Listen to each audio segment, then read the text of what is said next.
the live. Now, if you are here in Indianapolis at the UCC Speedway, I'm hanging out at the Airdog tent. If you guys want to stop by, just hanging out for a little bit, and I got a jet. But we want to talk about these lift pumps. I know we did it on another live, but I kind of want to talk a little bit more about their. I guess I want to talk a little bit more about their filtration process, because I never see the actual display. So, Dylan, I'm gonna need you on this live, and then this guy's got it. So, all right. I'm sorry, sir. I'm gonna get this right here. Thank you. So, explain to me what the process is here. And I know we were talking about return, we were talking about pump, we're talking about air. Basically, what's going on? Simulating a fuel tank here is what the display is showing. So you can see this is your pickup tube pulling entrained air. You see all the air and gunk and stuff in that fuel. It's gonna suck it up. You're gonna see all that air. It's going into your fuel system there. It's gonna remove all the water, filter down to 2 micron. It's gonna give you clean, air-free diesel fuel for your injection system. So fuel mileage, performance, all in one. Yeah, and we were kind of talking about this. If you want to, I would say common rail diesel injection system, as far as return pressure, we were kind of hitting on this in the last live, but that's what you're getting. That's return. That's going back to your tank, yeah? Here's Kevin here, the product engineer. Maybe he can explain. Oh, did you actually engineer these? Yeah. So you're like the brains of the operation. So you're the guy. This is the Airdog guy.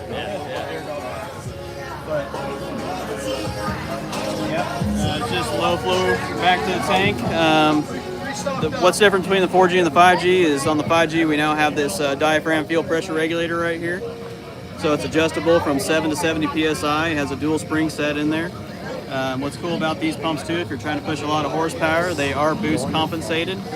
So there's a port in the bottom here, you can put boost air in, so every pound of boost air is a pound of fuel pressure going back to your fuel system basically. So if you see any sort of pressure drop, you can bring it back with these pumps. So you can stretch these out pretty far. So far on a single DF220, a factory DF220, we've seen about 2,400 horsepower out of the DF220.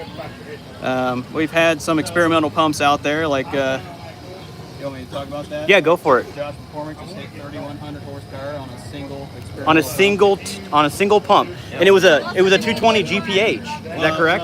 It was higher than that because it's the thick gear set still, but it's a higher RPM motor is what he has on there. So yeah, it was definitely different, but it was one pump. Absolutely, it's not something that we have sold to the public, but we can definitely set it up if people call if need it that much. We can definitely do that. Yeah, there's guys out there that would need it. Yeah. I get it, but it's kind of cool that the gentleman hit over 3,000 horsepower on one single Airdog pump.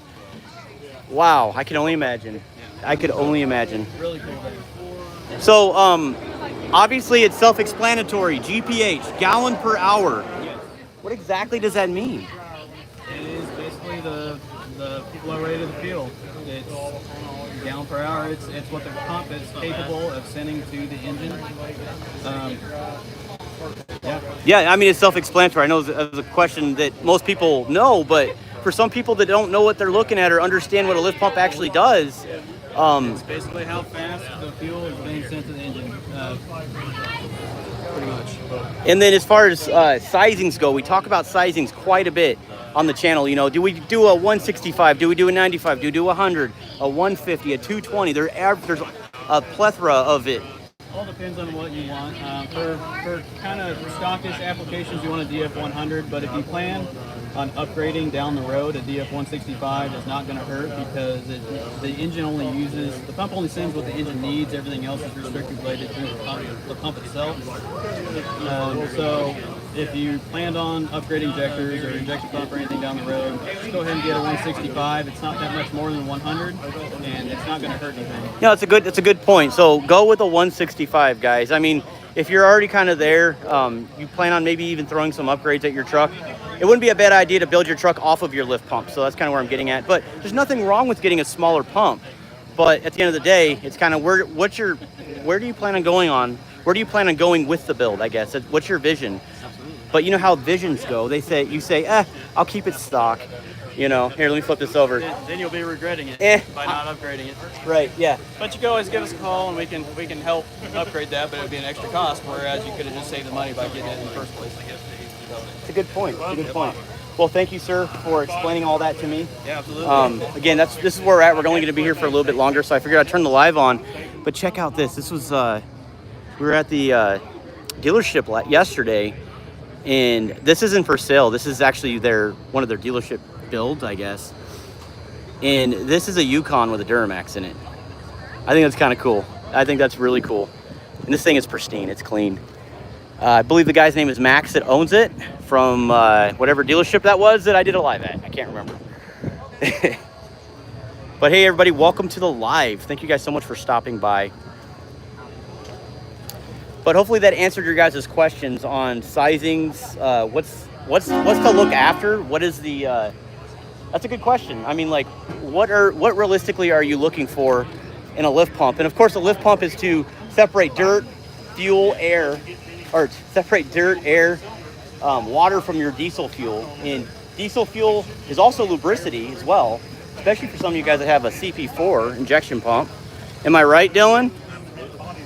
Absolutely. This is a good display here of the 4G. So that's or 5G now, but 4G here. This is before the 5G. It's got 4 bearings there on that shaft. So to keep that shaft really straight, that's why they're so quiet. You know, a lot of your other competitor pumps are real noisy, making a bunch of noise. That's why these are so quiet. That technology there. Bearing, bearing, bearing, bearing. Hey, listen, if you guys want to purchase a lift pump, I'm going to plug me in. Check out the website, truckmasterdiesel.com. We sell them. We sell a lot of diesel truck parts. So if you want to check us out, do that. I usually leave those links in every video description that I have. But I got a lot going on. So I will see you guys later. Thank you so much for stopping by.